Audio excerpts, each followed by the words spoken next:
Bonjour à tous, aujourd'hui je vais vous apprendre comment réaliser votre première couche d'enduit. Allez, bonne vidéo.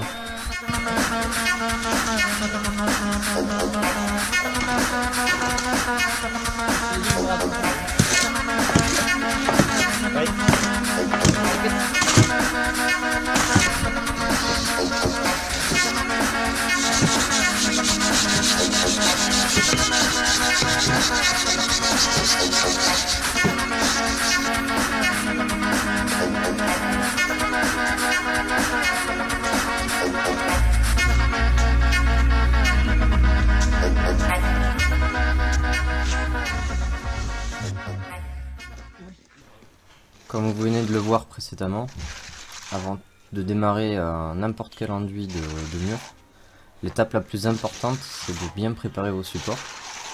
Donc là vous m'avez vu juste avant en train de nettoyer avec le balai, gratter à la brosse métallique les parties qui étaient pleines de moisissures ou de saleté. Un bon coup d'arrosage pour pouvoir dépoussiérer efficacement. Et à partir de là vous voyez Loïc qui peut de suite intervenir en ayant pris le soin d'attendre que l'eau de nettoyage ne soit pas ruisselante en fait sur les briques. Donc là on est sur un support brique, pas parpaing. Ça change beaucoup de choses mine de rien, parce que entre un support parpaing et un support brique, vous allez vite remarquer que vos dressages ils seront beaucoup plus difficiles sur des supports parpaing. Pour plein de raisons. Tout d'abord parce que la brique pompe énormément la flotte de vos mortiers. Donc c'est un procédé qui est quand même plus simple à faire sur de la brique. Vous aurez moins de phénomènes d'affaissement des mortiers. Et d'autre part, vous n'aurez pas besoin forcément d'y faire un gobetis sur de la brique. Donc là, nous, ce qu'on est en train de vous montrer, c'est tout simplement une préparation qui nous est propre. C'est ce qu'on appelle le fameux dressage de la sous-couche d'un enduit.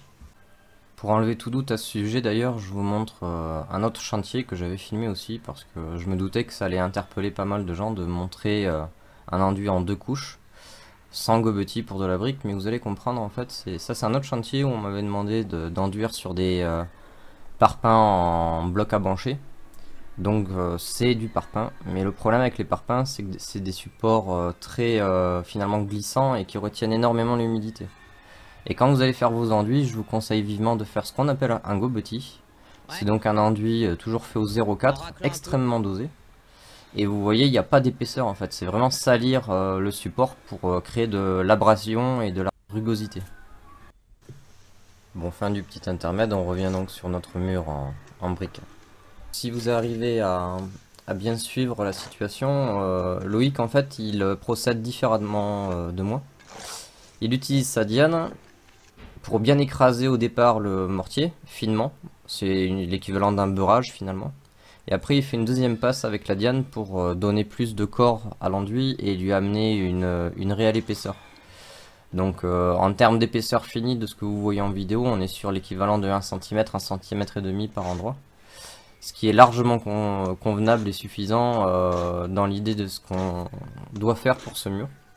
À savoir qu'il y aura un enduit gratté en sac tout prêt à l'emploi, ou à voir avec Loïc. On avait évoqué l'idée de faire un enduit traditionnel, un peu comme j'avais pu vous montrer dans une autre vidéo.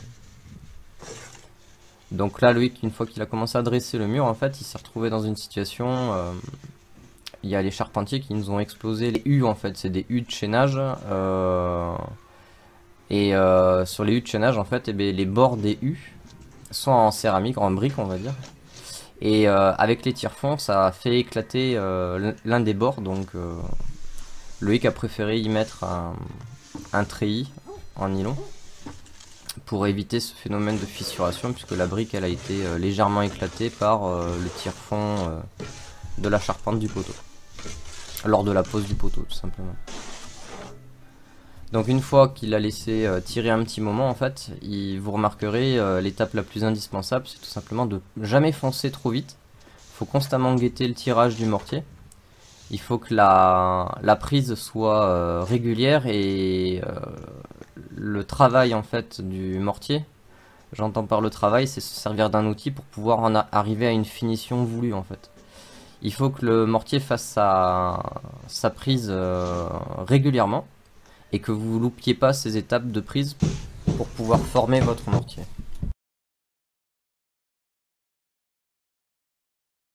Donc pour faire un dressage sur de la brique, il faut toujours faire ce qu'on appelle un mortier bâtardé.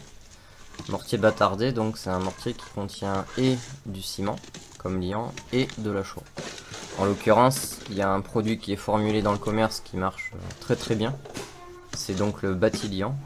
Et le bâtiliant, en fait, il a en plus des adjuvants qui vous permettront d'avoir une excellente tenue du mortier. Vous n'aurez pas ce phénomène après malaxage en fait de l'eau qui remonte de votre brouette. C'est un produit qui est adjuvanté et qui correspondra parfaitement à un dressage de mur pour de la brique. Ça marchera aussi pour du mur parpaing, mais disons que je préfère cibler le discours sur ce que je vous montre en vidéo. Donc là vous voyez, j'ai fait un dosage 1 volume de bâtiliant, un seau, pour 2 seaux de sable. Donc en l'occurrence de granulométrie 0,4. 2 seaux et demi, vous pouvez monter, il n'y a pas de souci. Et vous verrez, ça va très très bien. Il faut mettre l'eau progressivement. Vous remarquerez en fait, ça c'est une technique que je vous conseille aussi. Quand vous n'avez pas de grande quantité ou autre. La technique de la brouette marche très très bien. Il me faut même pas 5 minutes pour faire une brouette. Pour nous c'est complètement ridicule de dépêcher une bétonnière pour de si faibles quantités.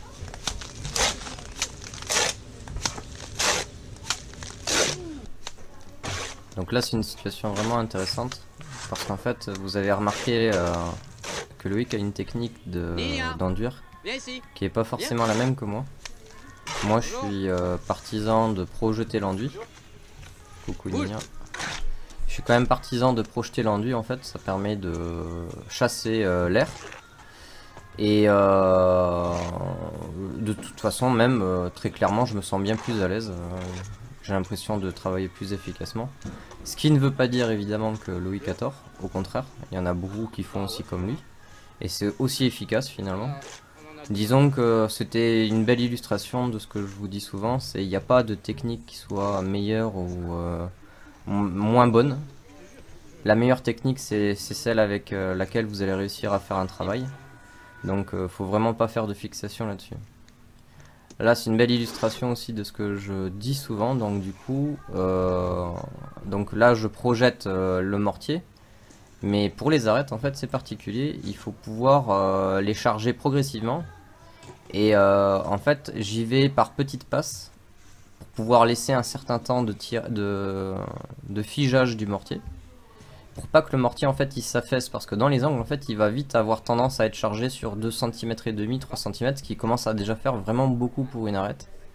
Donc là ce que j'ai fait c'est que j'ai dégrossi on va dire pour avoir une certaine linéarité de mortier, ce qui va me permettre tout simplement de pouvoir dresser une face. Et une fois que j'ai cette face, je vais pouvoir présenter tout simplement une planche de coffrage pour me servir de guide. Une petite planche qu'on avait choisie, vite fait coupée, et qu'on met dans une arête en fait. Pour pouvoir la mettre dans une arête, il faut que forcément votre mortier il soit déjà plus ou moins bien dressé, sinon ça va faire des bosses. Et vous n'allez pas pouvoir réussir à le plaquer, alors que s'il est bien dressé, le bois de coffrage il va presque coller tout seul au mortier. Vous aurez juste à le caler le temps que vous fassiez votre dégrossi. Là ce que je fais tout simplement c'est j'ajuste grosso modo l'épaisseur de mon enduit fini qui est déterminé par mon bois de coffrage. Ce bois de coffrage c'est ce qu'on appelle un guide. Et une fois que le guide est en place, vous voyez, j'y vais pas comme un bourrin en fait, il n'y a pas besoin. Je cherche juste à bien écraser les angles du mur. Je serre pas de suite, je ne fais qu'étaler là en fait. Ce qui laisse un petit délai en fait au mortier pour pouvoir se figer. Il faut y aller vraiment progressivement. Et surtout ne pas griller les étapes précédentes. Et vouloir charger trop vite d'un coup, vous y arriverez pas. Le mortier va s'affaisser et même s'il s'affaisse pas visuellement, Vous vous en rendrez compte plus tard, en fait, il aura tendance à se décoller du mur et ça va sonner creux derrière, en fait. Faut vraiment prendre son temps, quoi. Une fois ma projection terminée, je serre le mortier avec ma taloche qui est une large taloche qui fait 40 cm.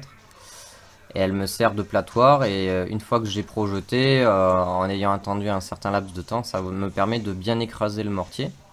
Et on peut de suite voir les manques.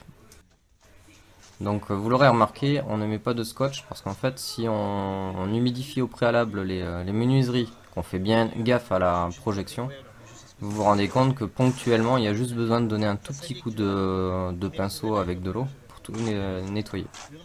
Ce qui est très important sur un dressage, c'est surtout de faire comme Loïc le fait à l'instant là. Il faut, une fois que le mortier a été dressé, il faut essayer de le racler en fait. Il faut lui donner de l'adhérence et surtout pas laisser de parties lissées, beurrées comme on appelle nous, des parties glacées. Ça faut surtout pas le laisser, il faut que ce soit rugueux. Donc nous on aime bien le faire à la truelle, mais traditionnellement on nous avait appris à le faire aussi à la règle.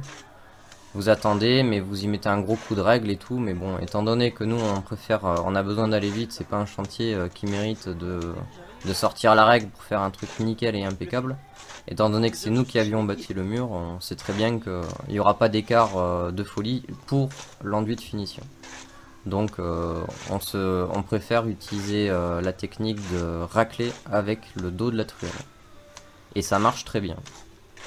La différence qu'il y a pour, lorsque vous raclez à d'autres truelles, en fait, c'est que je vous conseille de faire des stries qui soient minimum à l'horizontale, mais surtout pas verticales en fait. C'est pour créer de l'adhérence, c'est mieux de faire soit des diagonales, soit des lignes horizontales. Vous vous rendrez compte de ce que je veux dire, c'est que quand vous ferez les finitions, ou même quand vous ferez le dressage, vous allez vous rendre compte que ça crée une résistance naturelle au mortier, et ça vous évite ces phénomènes d'affaissement en fait. Donc là, belle illustration toujours de la projection traditionnelle, on va dire, manuelle. C'est-à-dire que je commence tout le temps par faire mes guides, mes guides de projection. Là, il y avait un caillou dans le mortier. Je commence toujours par faire mes guides de projection, c'est-à-dire je fais une bande de mortier de la droite du bas vers le haut. Et souvent, je fais un guide vertical sur le bord à droite. Parce que c'est plus simple en fait de projeter votre mortier et de l'écraser sur une partie de mortier déjà existante. Si vous êtes droitier, si vous êtes gaucher, c'est plus convenable, vous avez un geste beaucoup plus naturel de projeter de la gauche vers la droite. Parce qu'en fait à chaque projection votre mortier va se serrer en fait sur le mortier précédemment appliqué. Étape très importante, donc lui déplace les plastiques. Plus vous travaillez au propre, plus vous évitez de nettoyer le chantier à la fin. Entre nettoyer un plastique et nettoyer du mortier qui est tombé sur de l'herbe, la différence est assez nette. Donc Loïc a attendu que le mortier durcisse assez pour pouvoir dresser là l'arête du muret. Il le recoupe avec une truelle tout simplement.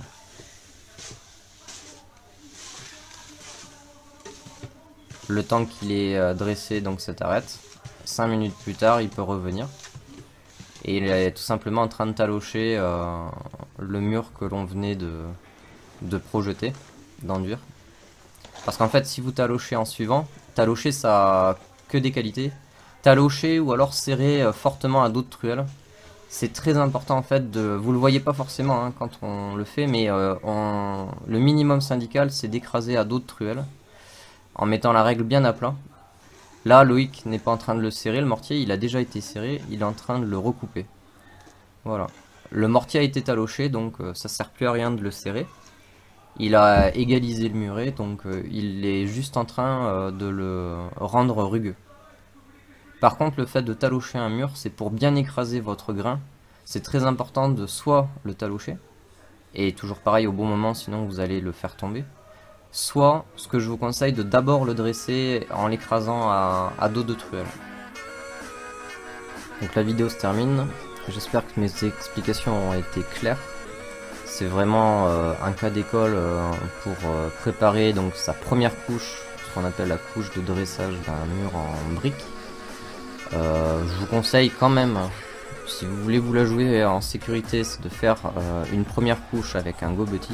Comme je vous expliquais, c'est une sorte de soupe que vous faites avec un mortier, donc c'est du dosage, un volume de ciment pour un volume de sable. Et ensuite il y a toujours le corps d'enduit, et le corps d'enduit c'est finalement ce que je vous présente dans cette vidéo. Sauf que tel qu'on le prépare, c'est l'équivalent d'une sous-couche.